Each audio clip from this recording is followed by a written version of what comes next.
muatan kompetensi ya, ini muatan kompetensi. Jadi nanti Bapak Ibu sekalian, teman-teman sekalian, so, ini di komputer, laptop Bapak Ibu kelihatan ya? Di laptop kelihatan? Kelihatan Pak. Kelihatan ya? Kelihatan, Pak. Jadi nanti asesor datang ke tempat Anda, baik langsung maupun tidak ya, karena sekarang kebijakannya itu masih remote, namanya remote assessment ya, asesmen jarak jauh. Ya, mereka bertanya secara umum, show me, tunjukkan kepada saya secara visual, mana dokumentasi Anda. Dokumentasi yang dimaksud adalah dokumen internal dan eksternal. Nanti ada di slide berikut. Yang kedua, show me your implementation, mana bukti-bukti implementasi Anda. Nah ini berarti kita membuat laporan implementasi. Apa ada? Nanti ada 10 implementasi. Ada bukti implementasi. Ya, yang ketiga, show me your recording. Rekaman-rekaman Anda mana? Rekaman-rekaman pekerjaan Anda, baik di lapangan pada waktu sampling, maupun di bagian pelayanan, maupun di bagian laboratorium. Ya.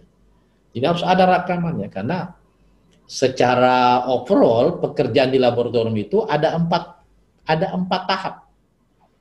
Tahap pertama ya pengambilan sampel. Di sini sudah ada melibatkan banyak dokumen, banyak rekaman dan seterusnya. Tahap pertama. Tahap kedua ya tahap transportasi sampel dari lapangan menuju ke laboratorium. Tahap ketiga yaitu bagian pelayanan, yaitu untuk registrasi sampel. Ya di sini misalnya tempatnya siapa, Bu Ana. Ya saya ingat pasti ya karena sekitar seminggu yang lalu ikut pelatihan topik yang lain. Nah tahap keempat bagian pengujian di laboratorium. Jadi teman-teman sekalian wajib tahu ini, ya wajib tahu ini bahwa di dalam pelayanan kepada pelanggan itu ada 4 tahapan yang fundamental, yaitu tahapan pengambilan sampel, ya kita sampling diminta oleh pelanggan. Nah, terus transportasi sampel, tahapan kedua, tahapan ketiga, bagian pelayanan atau bagian administrasi. Di situ antara lain adalah tentang registrasi sampel. Kemudian tahapan keempat yang terakhir adalah tentang pengujian. Nah, di sini dalam pengujian itu banyak rekaman.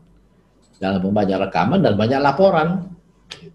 Nah, inilah teman-teman sekalian, secara umum pertanyaan utama tentang asesor kalau datang ke tempat Anda. Show me secara visual your documentation, show me your implementation, dan show me your recording. Ya. Nah, kita bicara dokumen, ini pertanyaan pertama ini asesor. Kelompok pertanyaan pertama, dokumen. Apa yang dimaksud dengan dokumen di ISO 17025? Ada 2 macam, Bapak Ibu sekalian, yaitu dokumen internal dan eksternal. Ini kebaca tulisannya di laptop? Di tempat Anda kebaca? Baca Pak. Nah, kebaca ya. Ya. Jadi, dokumen internal dan eksternal. Internal itu apa saja? Ini level 1, quality manual. Level 2, quality prosedur. Level 3, work instruction. Work instruction ini dibagi 2. Ada work instruction tentang metode, namanya IKM. Dan ada work instruction tentang alat, namanya IKA. Kemudian nomor 4, dokumen internal, itu formulir-formulir. Formulir-formulir apa? Formulir-formulir untuk merekam kegiatan Anda secara visual. Ya, formulir. Mulai dari lapangan, kemudian transportasi, kemudian bagian registrasi, pelayanan atau administrasi, yang keempat di bagian laboratorium. Nah, kita harus siapkan formulir-formulirnya. Formulir data lapangan kayak apa? Formulir surat tugas sampling kayak apa? Formulir berita acara pengambilan sampel. Kemudian di bagian pelayanan, bagaimana buku induk penerimaan sampel? Bagaimana formulir permintaan pengujian sampel. Di bagian laboratorium, bagaimana formulir surat tugas pengujian. Bagaimana formulir data mentah, formulir workbook, kemudian formulir laporan hasil uji dan seterusnya. Ini biasanya kami kalau mendampingi laboratorium ini ada 84 formulir ini. Ada 84 formulir. Nah, yang terakhir tentang dokumen internal yaitu apa? Master list dokumen, daftar dokumen induk ya. Namanya MLD, master list dokumen. Atau ada yang mengatakan daftar induk dokumen ya. Ya. Apa namanya? DIK ya, daftar induk dokumen.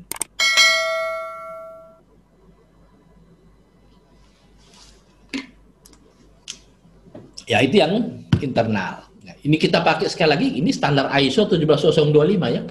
Kita enggak, kalau misalnya kita berbeda, ya bisa saja. Tapi ini kan kita bicara tentang kompetensi based on ISO 17025. Jadi kompetensi tentang dokumen internal ya siapkan 5 dokumen itu.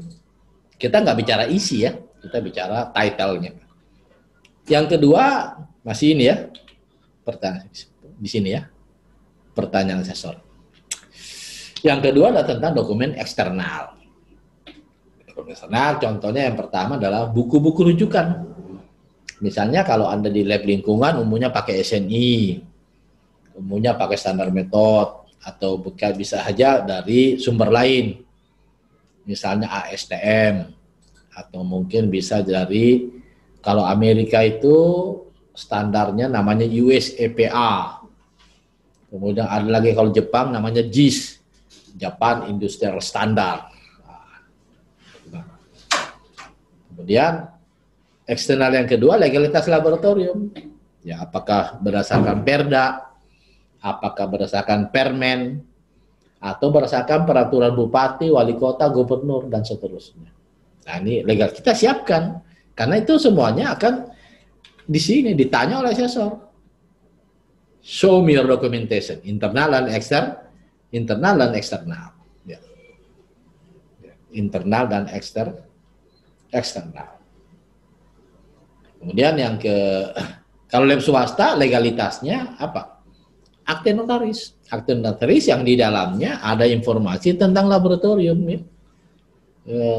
Tahun lalu saya bimbing salah satu lab swasta, itu kan legalitasnya adalah melalui akte notaris. Setelah kita pelajari, loh ternyata akte notarisnya tidak menyinggung tentang laboratorium. Hanya saya bilang sama manajernya, ya Bapak bikin lagi akte baru. Karena pasti ditolak oleh kan. Legalitas by akte notaris, di dalamnya tidak ada informasi tentang laboratorium. Jadi kalau di peserta ini ya, ini ada sekitar berapa pesertanya ini? 40-an ya, kurang lebih 40 peserta hari ini. Kalau ada di antara Anda yang dari lab swasta, ya, dipikirkan ini. Jadi Anda legalitasnya melalui akte notaris. Tapi jangan lupa Bapak Ibu sekalian, akte notaris yang di dalamnya ada tentang apa? Ada tentang laboratorium. Kemudian dokumen eksternal yang lain adalah instruksi manual alat, ya. Instruksi manual alat, atau ada juga mengatakan manual book, ya. Itu bagian daripada dokumen eksternal yang relevan ya, yang relevan. Kemudian yang keempat itu gambar-gambar. Misalnya kalau di lab mikro itu gambar apa? Gambar cacing pita, atau cacing kremi, atau cacing-cacing yang lainnya saya nggak banyak tahu.